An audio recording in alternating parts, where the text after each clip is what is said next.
बीते हुए कल की मुरली हम सभी को याद दिलाती है कि जितना हम गुणवान बनेंगे, खुशबूदार पुष्प बनेंगे, उतना बाबा के प्यार की कशिश हमें बाबा की तरफ खींचेगी और बाबा का प्यार भी हम खींचने में समर्थ रहेंगे। बाबा ने कहा, गुणवान बच्चों को देखकर मुझे भी कशिश होती है। एक बहुत ही सुंदर, दिल को छू लेने वाला महावाक्य बाबा ने कहा, ऐसे गुणवान बच्चों को देखकर मेरे नैन भी गीले हो जाते हैं। आइए आज पुनः सुनते हैं बाबा की मुरली का सार, बाबा की मुरली का वरदान, बाबा की मुरली का स्लोगन और पूरी बाबा की मुरली में से कुछ मुख्य मुख्य पॉइंट्स जो हमारे पुरुषार्थ के लिए, चार चांद लगाने के लिए आज बाबा ने हमें सुनाए हैं। तो आइए अपने को आत्मिक स्थिति में स्थित करते हुए रसास्वादन लेते हैं बाबा की मुरली का। मन का सुख, जीवन का आनंद इन महावाक्यों में समाया हुआ है। आज बाप दादा कहते हैं, मीठे बच्चे, बाबा 21 जन्म के लिए तुम्हारी ऐसी दिल बहला देते जो तुम्हें दिल बहलाने के लिए मेले मलाखड़े में बच्चे इन चीज आदि में जाने की जरूरत नहीं है। मीठे बच्चे, बाबा 21 जन्म के लिए तुम्हारी दिल ऐसी बहला देते जो तुम्हें दिल बहलाने के लिए मेले मलाखड़े आदि में जाने की दरकार नहीं है। आज का प्रश्न है और आज की मुरली है 13 अप्रैल 2024 के महावाक्यों का सार।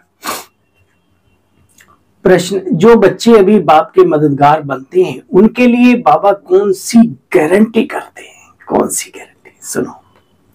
श्रीमत पर राजधानी स्थापन करने में मददगार बनने वाले बच्चों के लिए गारंटी है, उन्हें कभी काल नहीं खा सकता। सतयुगी राजधानी में अकाली मृत्यु नहीं हो सकती। मददगार बच्चों को बाप द्वारा ऐसी प्राइज मिल जाती है जैसे कि वो 21 पीढ़ी तक अमर हो जाते हैं। अमर माना उस दुनिया में जाकर के, वहां पर ये समय से पहले असमय मृत्यु नहीं होती है ना। ओम शांति। बने बनाए सृष्टि चक्र अनुसार, बने बनाए सृष्टि चक्र अनुसार कल्प पहले मुआफिक शिव भगवान वाच। अब अपना परिचय तो बच्चों को मिल गया, बाप का भी परिचय मिल गया, अभी मिल गया। जानते भी नंबरवार पुरुषार्थ अनुसार बेहद के बाप को जान लिया और बेहद के सृष्टि के आदि मध्य अंत को जान लिया। फिर क्या बाकी रहा? नंबरवार पुरुषार्थ अनुसार कोई इन बातों को अच्छी तरह से जानते हैं, फिर कोई को समझा भी सकते हैं, कोई अधूरा और कोई उससे भी कम समझते हैं इस नॉलेज को।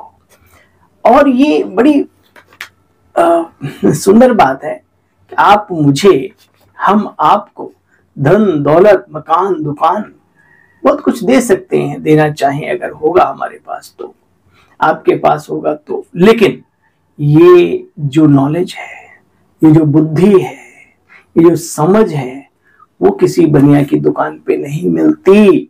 ये तो गॉड गिफ्ट होती है।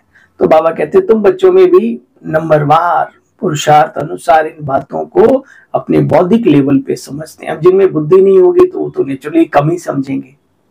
बाबा कहते बच्चे देखो, तुम बाप की श्रीमत पर चलकर अपनी राजधानी बनाते हो। जानते हो ना, जो न मन में था न चित्त में था, हम आकर के ऐसे स्थान पर बैठे जहां तुम्हारा यादगार भी खड़ा है। अब ये बहुत ही सुंदर और महसूस करने वाली बात है कि बाबा ने आबू पर्वत को ही चुना। वो आबू पर्वत जहां 108 महावीर महावीरनियों की यादगारें स्थापित हैं, वो जहां पर महारथी, पैदल, घुड़सवार है ना, प्यादे, सब सेना भी दिखाई है, बहुत कुछ है। तो बाबा कहते देखो, ना मन में था ना चित्त में था, और लेकिन आकर के यहाँ बैठ के, इधर चैतन्य में हो उधर वो। फिर गुरु शिखर, कितना ऊंचा स्थिति का प्रतीक। बच्चे 5000 वर्ष पहले भी तुमने सर्विस की थी। ये दिलवाड़ा मंदिर, अचल घर, गुरु शिखर, बच्चे सब यादगार हैं। अचल घर का राज भी तुम समझ गए हो। ईश्वर की महिमा है वो। अचल से चल नहीं होता, अडिग नहीं होता। ऊंचते ऊंच तुमको बाप मिला है। ऊंचते ऊंच पुरुषार्थ कर तुम बच्चे ऊंच पद पाते हो। यह है वंडरफुल तुम्हारा यादगार, जड़ यादगार। वहां ही तुम चैतन्य में भी आकर के बैठे हो बच्चे। ये सब रूहानी कारोबार जो कल पहले चली थी, चल रही है, उनका पूरा यादगार यहाँ है। नंबर 1 यादगार। जैसे कोई बड़ा इम्तिहान पर पास करके आते हैं तो मनुष्य को अंदर में कितनी रौनक, कितनी खुशी रहती है ना। देखो बड़े लोगों की पहरवाइश, उनका फर्नीचर बहुत ही अच्छा, सुंदर, शोभनीक होता है, मजबूत होता है। इन बातों को तुम बच्चे जानते हो। तुम्हारे से कोई भेंट किसी की ना जा सके। बच्चे तुम विश्व के मालिक बनते हो। अब बाबा समझा रहे हैं अपनी कीमत को कि हे बच्चों, अपनी वैल्यू को समझो, अपनी कीमत को समझो। इस समय तुमको सभी मंत्रों का अर्थ भी समझाया हुआ है। ओम माना अहम आत्मा मम शरीर। और कोई लंबा चौड़ा अर्थ नहीं होता बच्चे, तुम जानते हो। धीरे धीरे एक दिन बहुत वृद्धि हो जानी है। शुरू में तुम बच्चे सतयुग में कितने थे, फिर कितने बढ़ते बढ़ते चले गए, है ना। तो हर कार्य बढ़ता चला जाता है, बढ़ता चला जाता है, लेकिन बढ़ते बढ़ते बढ़ते एंड भी होना है उसका। बाहर में देखो बच्चे क्या हाल लगा पड़ा है। विलायत में बच्चे ज्यादा पैदा करते हैं, उनको इनाम मिलता है। और यहाँ बाप कहते हैं मीठे मीठे बच्चे काम महाशत्रु है। जैसे युद्ध के मैदान में और जहाँ पब्लिक का पॉपुलेशन कम हो जाती है, वहां पर वहां की गवर्नमेंट ऐसा कुछ करती है। यहाँ बाप कहते बच्चे काम महाशत्रु है। सृष्टि की बहुत वृद्धि हो चुकी है बच्चे। अब पवित्र बनो, राजयोगी बनो, नई दुनिया की राजधानी स्थापन करने के निमित्त बनो। तुम बच्चे सृष्टि के आदि मध्य अंत को भी जान गए हो। जान गए ना। सतयुग में भक्ति का नाम निशान नहीं होता। अभी तो बच्चे कितनी धूमधाम है, मेले मलाखड़े बहुत लगते हैं। मनुष्य जाकर के अपना दिल बहलाएं। तुम्हारा दिल तो एक बाप बहलाते 21 जन्मों के लिए, जो तुम सदैव बहलते रहते हो। तुमको कभी मेले मलाखड़े में जाने का ख्याल नहीं आएगा। कहां भी मनुष्य जाते हैं सुख के लिए जाते हैं। तुमको कहां पहाड़ों आदि में भी ठंडी हवा खाने के लिए जाए। हाँ, सेवा अर्थ अवश्य जाओ। जहां सेवा हो वहां बाबा के बच्चों को की उपस्थिति होनी ही चाहिए। बाबा कहते बच्चे पहाड़ों में भी जाने की दरकार नहीं है। यहां देखो कैसे मनुष्य मरते रहते हैं। मनुष्य तो सतयुग, कलयुग, स्वर्ग, नरक को कुछ भी जानते नहीं। बच्चों को पूरा ज्ञान मिला है। बाप नहीं कहते कि मेरे साथ तुमको रहना है। नहीं बच्चे, अपना घर परिवार वो सब भी संभालो। कौन संभालेगा बताओ, जो रचना रची है। अपना घर आदि भी संभालना है, घर बार आदि। बच्चे जुदा तब होते हैं जब खिटपिट होती है। इन्हें कई लोग आ जाते हैं घर परिवार छोड़ के, तो सहज तो नहीं आते। जब बहुत ज्यादा अत्याचार करते हैं हमारे बहनों पर, हमारे भाइयों पर, तो फिर कहीं तो जाएंगे वो, कहीं तो शरण लेंगे ना, अपना जीवन सफल करेंगे। फिर भी तुम बाप के संग नहीं रह सकते हो। बाबा कहते बच्चे सर्विस करो, बाबा के प्रति अर्पित हुए, चलो सेवा करो। हम सब सतो प्रधान बन भी नहीं सकते। कोई सतो, कोई रजो, कोई तमो की अवस्था में भी है।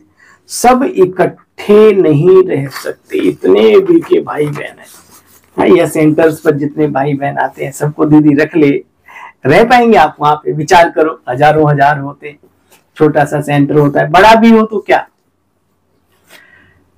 बाप कहते बच्चे राजधानी बन रही है। जो जितना बाप को याद करेंगे उस अनुसार राजधानी में पद पाएंगे। मुख्य है बाबा की याद। बाबा स्वयं बैठकर ड्रिल सिखाते हैं, बच्चे ये डेड साइलेंस है, तुम यहाँ जो कुछ भी देखते हो उसको न देखना। देह सहित बच्चे तुम्हें इन सब का त्याग करना है ना, इसलिए तुम एक को देखो बस। बाबा ने देखा कैसे साधु सन्यासी आदि भी बाजोली मना सर नीचे ऊपर करके ऐसे ऐसे करके ना तीर्थ स्थानों पर जाते हैं, खेलते खेलते यात्रा पर जाते हैं, बाजोली खेलते खेलते। बच्चे बड़ी कठिनाई है। अब यहाँ बाप को याद करने में कोई कठिनाई नहीं बच्चे, यह है योग बल की बातें। क्या याद की यात्रा तुम बच्चों को कठिन लगती है? नाम तो रखा है बहुत सहज राजयोग, परंतु फिर भी कठिन लगता है बच्चे, तुम बाप को याद नहीं कर सकते। बाबा कहते हैं अपने को आत्मा समझो, तुम बच्चे हो ना, ये तुम्हारा बाप है तो तुम्हारा माशूक भी है, सब आशिक उनको याद करते हैं। बच्चे देखो कितना बाप बैठ प्रेम से तुम बच्चों को पढ़ाते हैं। उनको कहा जाता है दुख हरता सुख करता, परंतु उनके नाम रूप देश काल को सिवाय तुम्हारे और कोई भी जानते नहीं। वह ईश्वर शांति देने वाला, कितना उनसे सुख मिलता है बच्चे। एक ही गीता सुनाकर पतितों को पावन बना देते हैं। प्रवृत्ति मार्ग चाहिए ना, पारिवारिक जीवन वाले चाहिए जो गुणों को अप्लाई कर सके अपने जीवन में। देखो बच्चे, मनुष्यों ने तो कल्प की आयु ही बहुत लंबी चौड़ी कर दी है, मतलब हर चीज को बढ़ा चढ़ा के कल्प की आयु भी कितनी लंबी चौड़ी कर दी है। बाप कहते बच्चे 5000 वर्ष की बात है, लंबा चौड़ा हिसाब किताब। देखो मनुष्य तो पुकारते रहते हैं, अभी भी जानते कुछ भी नहीं। आत्मा इन ऑर्गन्स द्वारा पुकारती है, हे पतित पावन, हे पतितों को पावन बनाने वाले, हे मेरे प्राण पति परमेश्वर, आओ आकर क्या करो, विषय विकार मिटाओ, पाप हरो देवा। स्वामी स्वामी उसको कहते हैं, स्वामी पाप हरो देवा, तुम बिन और न दूजा आस करूं मैं किसी की। देखो कितनी अच्छी बातें है ना, ऐसे ऐसे भक्ति में पुकारते हैं। बाप आकर के पतित से पावन बनाते हैं। बाबा कहते हैं बच्चे कैरेक्टर्स का रजिस्टर होता है, यहाँ भी रजिस्टर होना चाहिए। याद की यात्रा है, तुम्हारे सिवाय और कोई भी जानता नहीं। सबसे मुख्य सब्जेक्ट है बच्चे योग, और योग का चस्का, योग का रसा स्वादन। जिस आत्मा को लग जाए वो गुणवान होने बिना नहीं रह सकती, वो तपस्वी बने बिना नहीं रह सकती, वो सद्गुणों की खुशबू जरूर धारण करें, क्योंकि तपस्या से बल मिलता है ना। तो कुछ भी करके बाबा के साथ योग का अभ्यास जरूर करो, मन और बुद्धि को योग के रस से भरो। थोड़ी मेहनत करनी पड़ती, फिर अपने आप होता है। देखो बच्चे, तुम यहाँ आए हो बाबा से पढ़कर रिफ्रेश होने के लिए। तुम लौकिक में जहां रहते हो वहां तो गोरख धंधा आदि बहुत रहता है, शांति से कोई बात सुन भी नहीं सकते, संकल्प चलता रहता है कि कोई देख ना ले, जल्दी घर जाऊं, कितना ओना चिंता बनी रहती है। बच्चे यहाँ कोई ओना नहीं, जैसे हॉस्टल में रहते हैं, भाई बना बनाया खाने को मिलता है, रहते हैं सब कुछ। तो यह तो ईश्वरीय परिवार है, शांति धाम में भाई भाई रहते हैं। यहाँ है बहन और भाई, कोई यहाँ पार्ट बजाना है तो भाई बहन चाहिए। सतयुग में भी तुम आपस में भाई बहन ही थे, सतयुग में भी तुम ही आपस में भाई बहन थे। उनको कहा जाता है अद्वैत राजधानी। वहां लड़ाई झगड़ा विकार कुछ नहीं होते, वहां पर भी हम एक तरीके से शिव संतान ही होते हैं। दिखाए ना कैसे कैसे आत्माएं आती हैं, राजकुमार राजकुमारी बन जाते हैं ना, और वो शादी करके बच्चे करने की जरूरत नहीं है। हाँ वो स्वयंवर वगैरह होता है, वो एक अलग चीज है, लेकिन वहां पवित्रता के बल से ही सारा कुछ चलता है ना। त्रेता युग में फिर बाबा कहते हैं बच्चे नजर से नजर मुलाकात होती है, संकल्प आते तो फिर ऐसे, और वो भी गर्भ महल होता है। और सतयुग में तो पूरी प्रकृति ही गर्भ महल होती है ना। अच्छा बच्चे, ये बेहद का स्कूल है। हाँ भाई, ये क्या है अपना बच्चे, ये बेहद का स्कूल है। इसकी ब्रांचेज ढेर होंगी, एक दिन आएगा, एक दिन आएगा क्या, गली गली घर घर में ये ब्रांचेज हो जाएंगी। कहते हैं हमने अपने घर में चित्र रखे, मित्र संबंधी आते हैं तो मैं उनको समझाता हूं, जो इस झाड़ के पत्ते होंगे वो आ जाएंगे, उन्हों के कल्याण के लिए तुम व्यवस्था करते रहते हो। चित्रों पर समझाना बच्चे बहुत सहज होता है।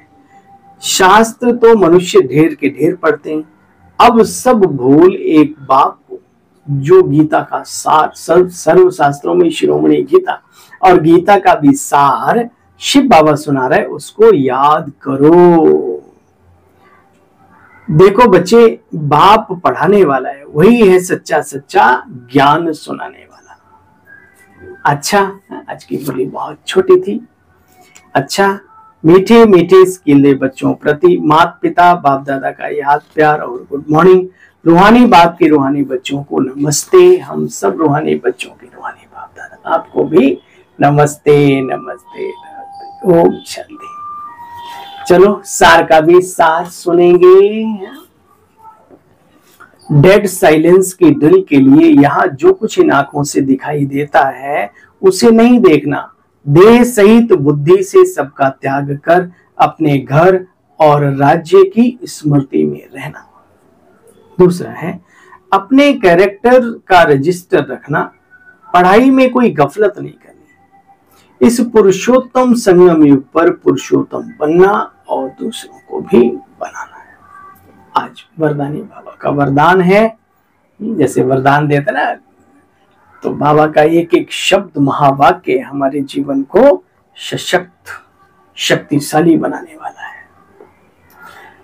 सदा सर्व प्राप्तियों से भरपूर रहने वाले हर्षित मुख हर्षित चित्त भव। जब भी कोई देवी या देवता की मूर्ति बनाते तो उसमें चेहरा सदा हर्षित दिखाते, तो आपके इस समय के हर्षित मुख रहने का यादगार चित्रों में भी दिखाते हैं। हर्षित मुख अर्थात सदा सर्व प्राप्तियों से भरपूर। जो भरपूर होता है वो हर्षित रह सकता है बच्चे। अगर कोई भी अंदर में अप्राप्ति होगी तो कैसे हर्षित रह सकेंगे। कोई कितना भी हर्षित करने की कोशिश करे, बाहर से तो हंसेंगे लेकिन दिल से नहीं हंसेंगे। आप तो दिल से मुस्कुराते हो बच्चे, क्योंकि सर्व प्राप्तियों से भरपूर हर्षित चित्त है। बाबा मिला तो सब कुछ मिला, कुछ बचा है क्या बताओ। स्लोगन है आज का, पास विद ऑनर बनना है तो हर खजाने का खाता भरपूर करो, ज्ञान गुण शक्तियां सब कुछ। पास विद ऑनर बनना है तो हर खजाने का खाता भरपूर हो। अच्छा भाई, आप सभी बहन भाइयों को अपनी सेवा साथी भाई की ओम शांति, गुड मॉर्निंग। हंसते रहो, मुस्कुराते रहो और अपने जीवन को ज्ञान गुण शक्तियों से, योग बल से सजाते रहो। इन्हीं शुभकामनाओं के साथ कल पुनः मिलते हैं बाबा की मुरली का सार लेकर। तब तक के लिए ओम शांति, ओम शांति, ओम शांति।